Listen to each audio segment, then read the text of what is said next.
Right, welcome to part 6 of the Scrap Heap Challenge, the home dumbbell. We now have a frame which also makes a very good stable workbench, and the next part of the process is going to be to fit the axle and the bearing flanges to the centre of the wheel. We're going to have to bore a 32mm hole straight through the centre, and the issue there will be getting it absolutely straight. So we're going to go through one side, then turn the wheel over, go through the other. We have to do the same with the 4 mounting holes that we'll need to put in for the flange. Obviously the hole in the middle can be slightly bigger than the shaft because it will be the 4 holes that actually locate the flange and hold it in place. But it's got to be absolutely equal on either side. We then have to consider the pulley, because we'll need a ground pulley for when the wheel comes round and takes the rope around the back of the wheel. And I said at the beginning I would beg, steal or borrow people or equipment as I need, and a very good friend of mine, Simon Jones, has very kindly produced me a rather nice mahogany ground pulley, which I can fit into the bottom of the frame. Now at the moment that's just got an 8mm hole in it from the lathe, and that will take an 8mm piece of threaded rod and will spin quite happily. However, just to make sure that it is running as smoothly as it can, I've got a couple of small bearings here which were from another project, which I can take a hole punch, a hole drill, and drill out a recess in either side of the pulley and put a plate over to hold it in place, and that will mean that this will run extremely smoothly, or should run extremely smoothly. And then we have a larger hole saw, 32mm hole saw, that we're going to use to drill straight being the operative word, vertically through the main wheel. Now that's going to be quite a slow process because we'll have to go a bit at a time and keep emptying the drill, and do it from both sides as well, so that we can ensure we get the best straight hole through the middle. So that's the next stage, and then once we've got that done, we can have the first fitting of the wheel onto the frame and do the positioning. So I'm going to get on with drilling the holes and fixing the flanges to the wheel.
Okay, we've now got the holes through.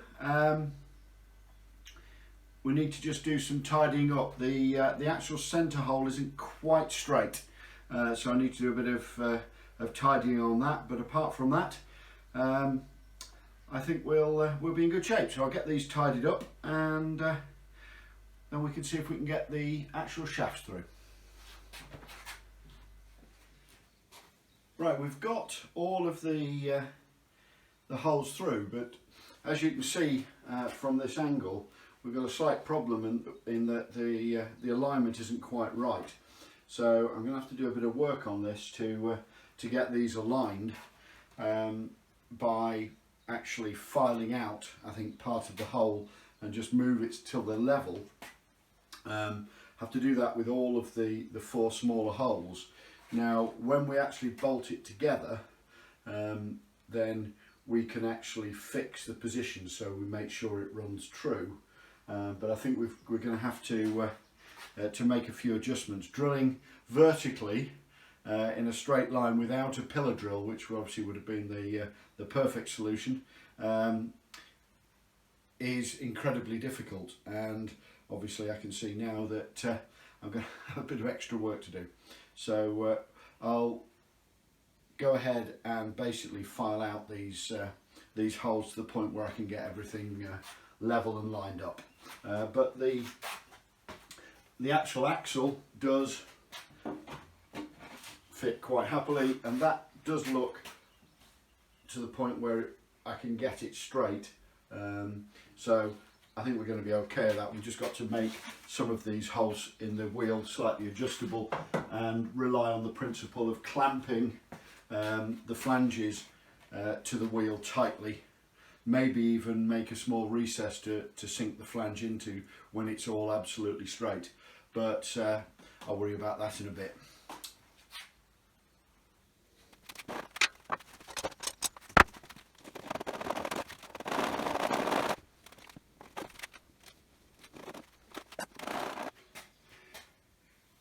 Right, we've gone through and I've just widened these holes very slightly just to give a bit of play. When the plates clamp together, that should straighten things up. And I've also had to enlarge the centre hole just a little bit. So now, if I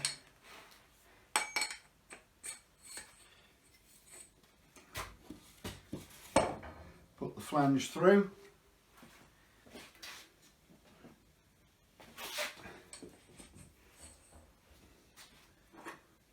I've cut 4 pieces of threaded rod. I'm going to put a nut on each, and then we'll push it through and see how it works. I'm hoping that things are going to line up. So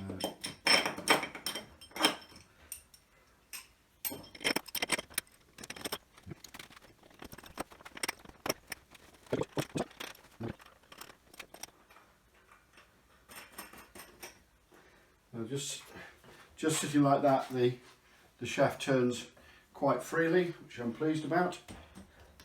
It's not binding. So now if we just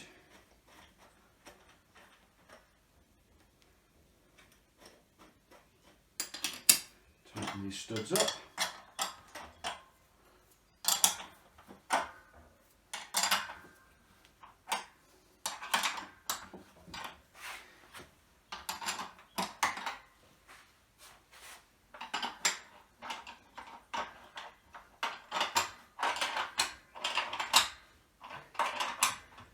At the moment I've just put ordinary nuts on these.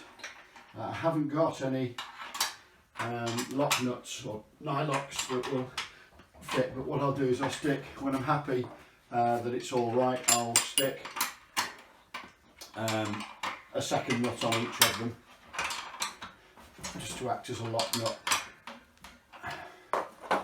Okay, so we have the shaft in place.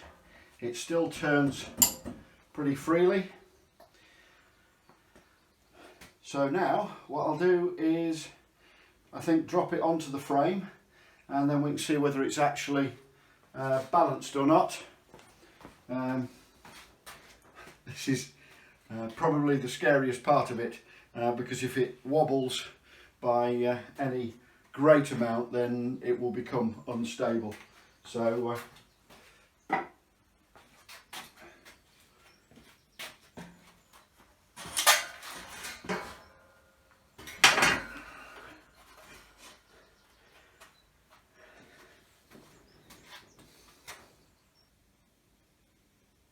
so it's down in place. I can see one problem we are going to have.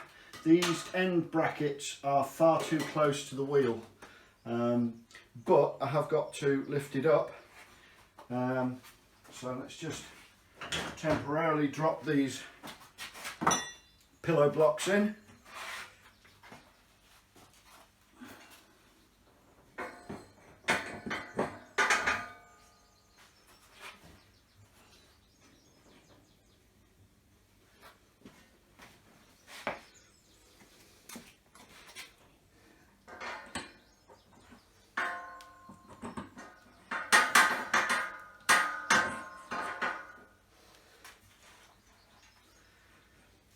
Just gives it a little bit of clearance. And they're just sat there. So I suppose this is the moment of truth. So I'll just move it so it's not binding on that end.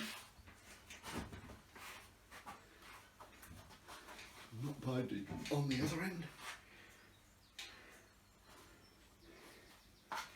So if I bind it up, I suppose we should let it go.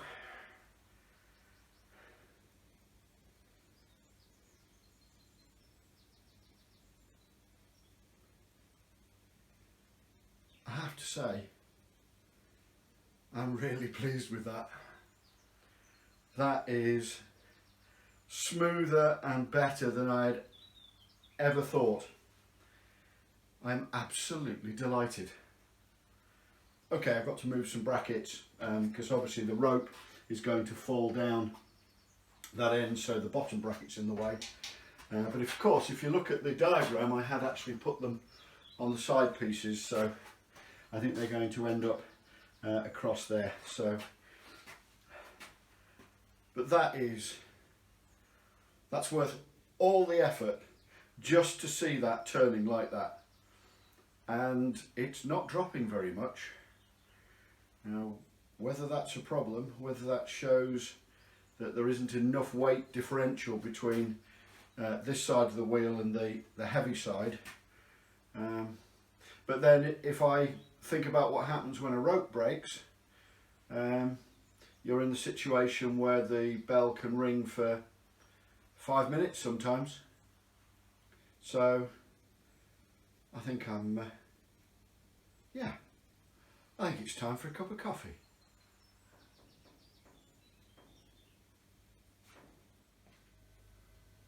Okay, so what I've done is moved the cross pieces that were on the top originally to the ends. That's given us a bit more room so we can push the wheel as far as possible towards this side. There is a sloping roof upstairs in the loft here, which means that we want to get the wheel as tightly over to that side as we can, because that puts it out into the location that I want it. Once we've done that, we need to now we can fix the pulley blocks.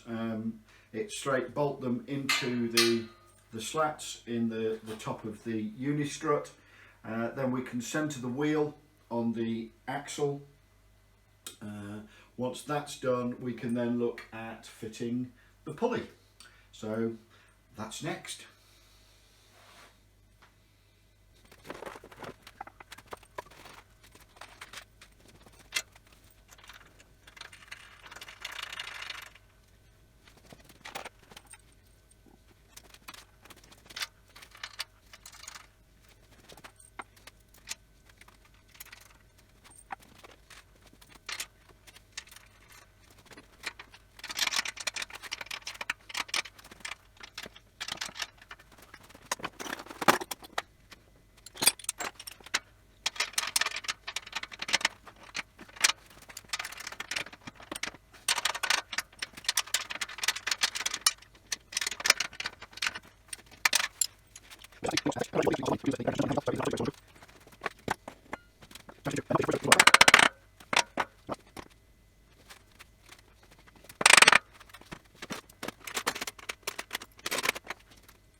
Okay, that's the wheel located and tightened, centralised on the wheel, so now we can look at how we're going to fit the ground pulley.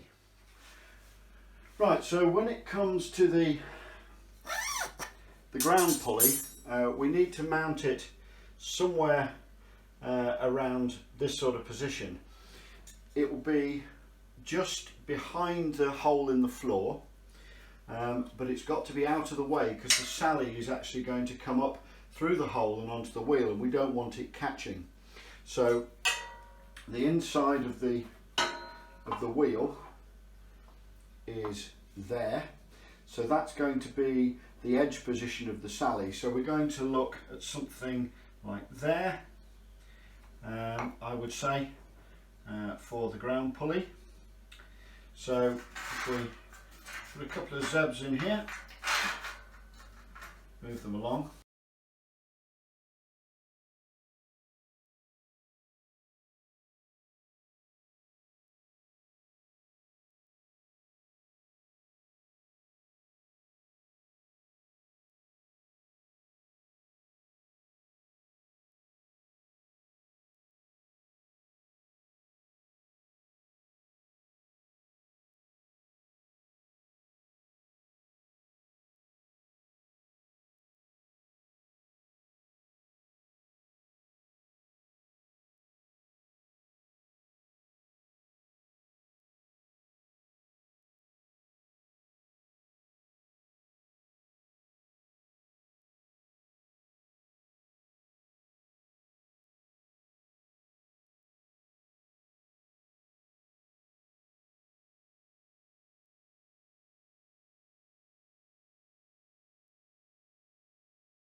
Okay, so we've got the ground pulley in place now.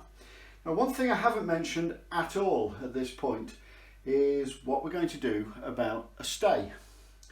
Now, it's very common to allow dumbbells like this to actually go all the way over. But having said that, if you're teaching, then it's useful to have something that the pupil can actually rest the bell to backstroke or handstroke on. So it's relatively simple to put a slider on here, simply by fixing a point here with a pivot and just have it acting like that, and put the stay on the other side. However, obviously we're restricted a bit by ground clearance or clearance onto this bar, so I've got to think about that. What I may do is just put something on temporarily that's going to do the job, so make a slider and stay system, or I might just leave it and see how I get on.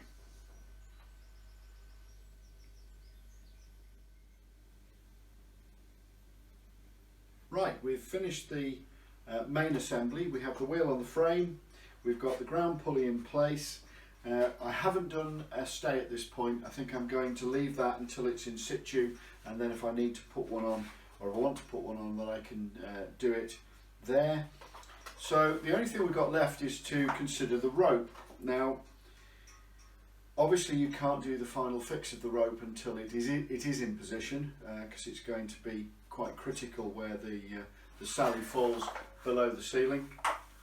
However, I would like to just have some idea of how this is going to work.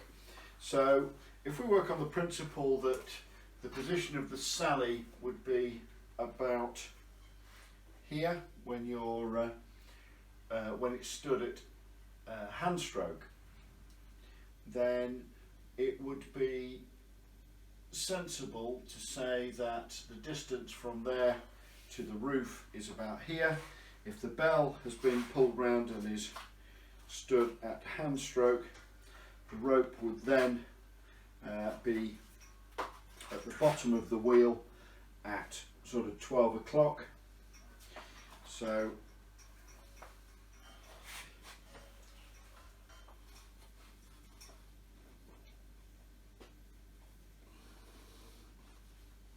something like there, and if we then bring that round, we've actually got a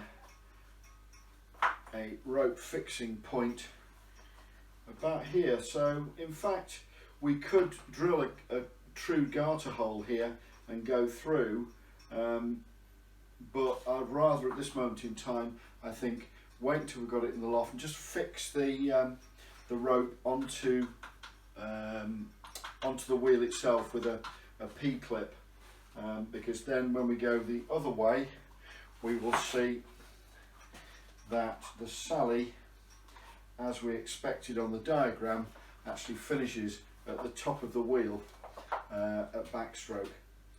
So a few adjustments to do with that, but to all intents and purposes the construction is complete. I now need to take this apart, clear some space upstairs, and then we can look at the taking the frame up, mounting the wheel upstairs, and then finding the correct position and making a hole in the floor. My wife will be delighted.